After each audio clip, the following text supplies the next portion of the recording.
Station. This is Houston. Are you ready for the event?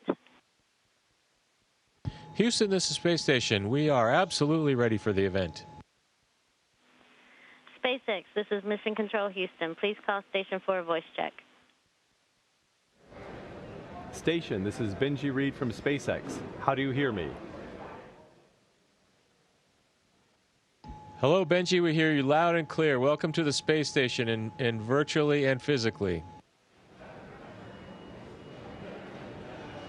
Thank you, Chris. It's an honor to join you guys today. And it's awesome to see all of you guys up there together.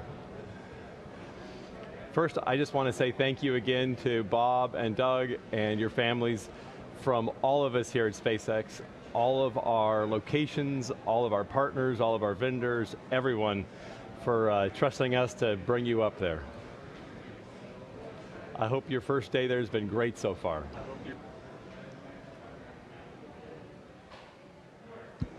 Hey, thanks, Benji. It's same back at you.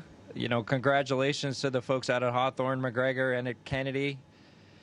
Just an incredible journey we've had the last couple days. A great day in space today. Our first day of work on Space Station. But what a great ride on Dragon and Falcon 9 to get us here. Everything worked exactly the way we planned it to work, and that's a credit to the teams there in Hawthorne and McGregor and Kennedy. Just it's a pretty awe-inspiring trip so far, and very humbling, and just we're just so proud to represent SpaceX and NASA in this new next launch capability. Absolutely. It's excellent to hear your voice, and it's excellent to just see you guys up there floating around and spinning Earth and doing all these great things. A number of our employees have asked questions that we'd like to throw your way here. Probably the first one, and you've had this in a different version before, but what did it feel like riding on Falcon 9?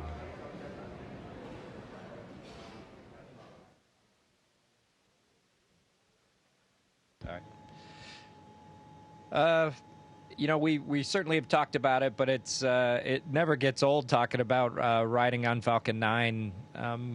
Just from the time the engine's lit, the first 2.5 minutes to staging was about like we expected, except, you know, you can never simulate the Gs, so as the Gs built, you could certainly feel those.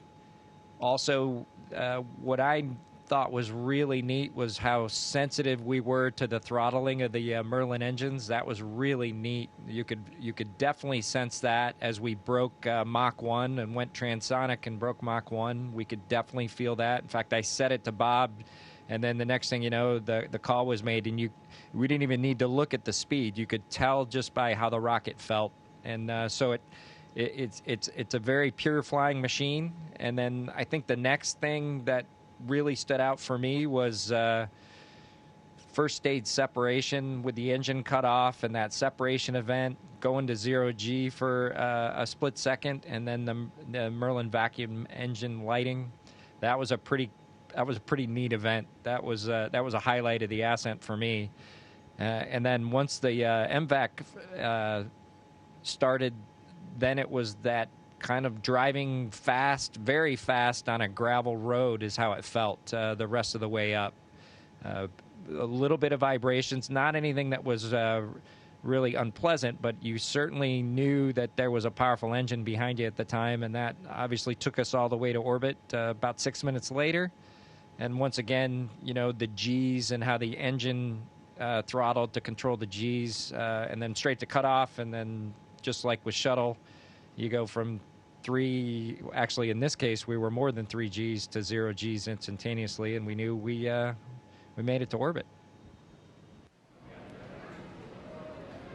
That's awesome. Sounds like the ultimate ride in a Batmobile with the jet engine turned on.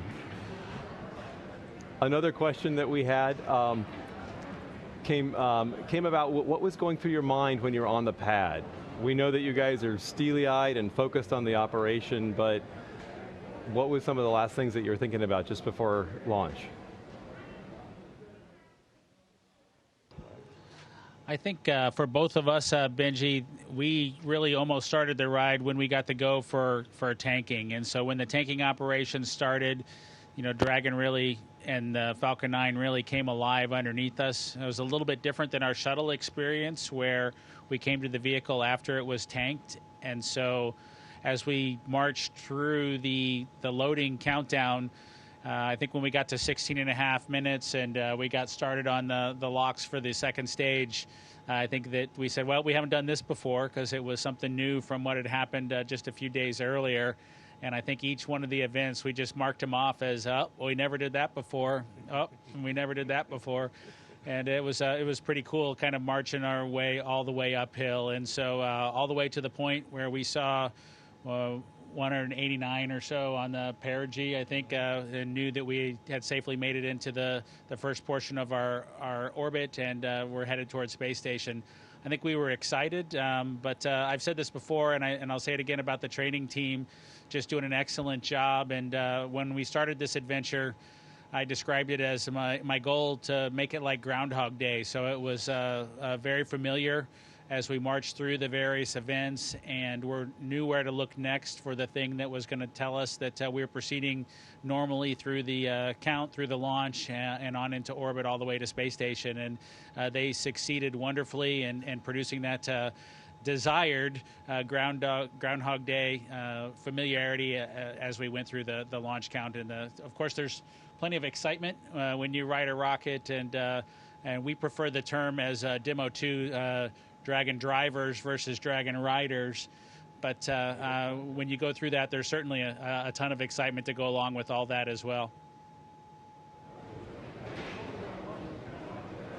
That's fantastic. It sounds great. And we appreciate how much time you spent with us doing all of that training to make it Groundhog Day too. A question for Chris. What was it like for you knowing your buddies were going to be coming back? These Dragon drivers were going to be showing up and then opening the door for them? You know, Benji, it was really cool. As I was sitting in the cupola looking out the window, I had the opportunity to take a few photos. Hopefully you've seen some of them. They turned out pretty nice. But I could see the docking mechanism, and with a big lens I could really look at the intricacies of the hatch and the docking mechanism. I thought about all of you folks there who put that together, and those mechanisms that were just moments away from making the physical contact and making these two vehicles one. And it really represented, as silly as it sounds, those docking mechanisms represented to me the unity that now we have between SpaceX and NASA. That is really cool symbolism. It's true. You got that sense as we were moving into hard capture that you're becoming one vehicle. And you know, part of that unity that we see, you guys have a picture of the Earth, and you have a flag which also represents the friendly competition maybe, that brings us unity. Why don't you tell us about that there?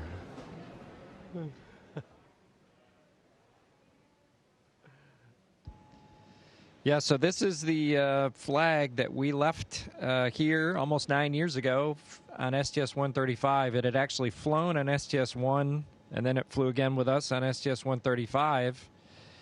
And at some point after the end of the shuttle program, we decided we would have a little friendly competition to see who came up and got this flag. And congratulations, SpaceX, you got the flag. So Bob and I, Chris will not let us forget it.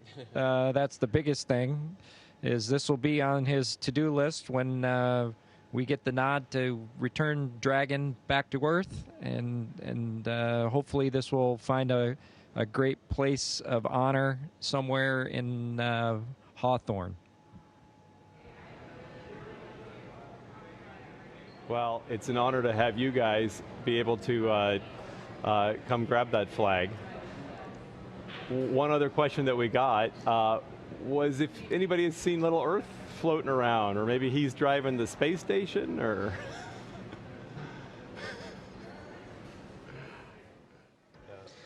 Yeah, that's a great question, Benji. I haven't had a chance with, Chris is going to go find him. We haven't been on station long enough to finish all the activities that we've had to do with outfitting Dragon for, being able to be our emergency lifeboat home. So we spent the day doing that.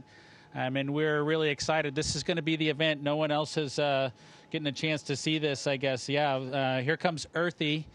And I think I might need to run down and get Tremor, the Apatosaurus, so that we can reunite these two together. So our intent is to bring Earthy home if we can fashion a spacesuit for him, so that he needs emergency response or she needs emergency response capability as well. That's outstanding.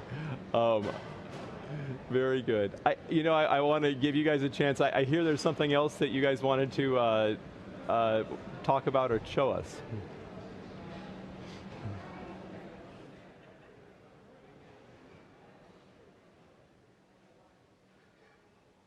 Yeah, this is that mosaic that was put on board Dragon with all the virtual graduates this year that you guys put together, and we think it's amazing. I know Chris, when he first saw it, said he couldn't believe how cool it looked, and we just wanted to make sure you guys got to see it here on board Space Station. That is very cool. I understand that over 90,000 graduates from preschool through college and graduate school for class of 2020 are represented on that.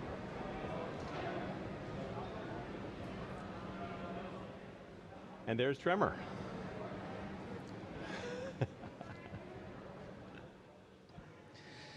I think that this image that you guys put together to recognize the class of 2020 with all that the entire Earth is going through, I think as astronauts, we often get asked the question about the overview effect and the perspective change that happens. And I think things like the pandemic that we're all going through together should make it clear that we're all in this together, and kind of cooperation and doing your part to fight the battle that we're fighting against this pandemic. This is just a great example of the same sort of a thing, that we're all going through this shared experience, and it's just wonderful you were able to recognize all the graduates in this special way.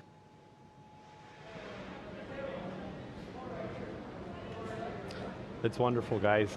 I just want to tell you again how awesome and honestly gives me goosebumps just to know that I'm talking with you as you're on orbit above us right now. It's awe-inspiring for all of us. And so maybe one last question. What would you tell the future generation? We've got a lot of us have kids. A lot of us are have family and friends who are going to be the next generation of astronauts. What would you say to all of them? For me, I would say dreams do come true, and you should chase them. I think when we had our short meeting with Elon the other day in crew quarters, we talked about the audacity that it takes to pull off human spaceflight, and how much paranoia that it also takes to pull it off. And if you work really hard, you can accomplish great things, and this is just a true example of exactly that. Folks not giving up, whatever challenges are in front of them. It's been, folks talk about SpaceX as being a new company, a new kid on the block. When we talked to Hans the other day, he shared with us his 18-year story. So it's almost unfair to call yourself a new kid on the block anymore once you've made it to low Earth orbit with humans and have 18 years invested. So just hats off and congratulations to you guys for accomplishing it. And you accomplished something great because you dared to dream it.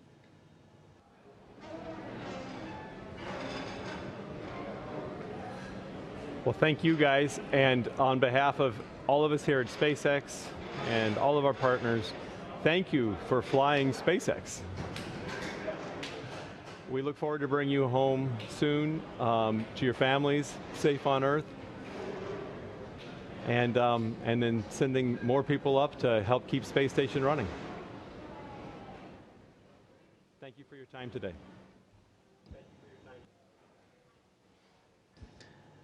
Thank you, Benji. Thank you, Hawthorne. Thank you, McGregor. Thank you, Kennedy.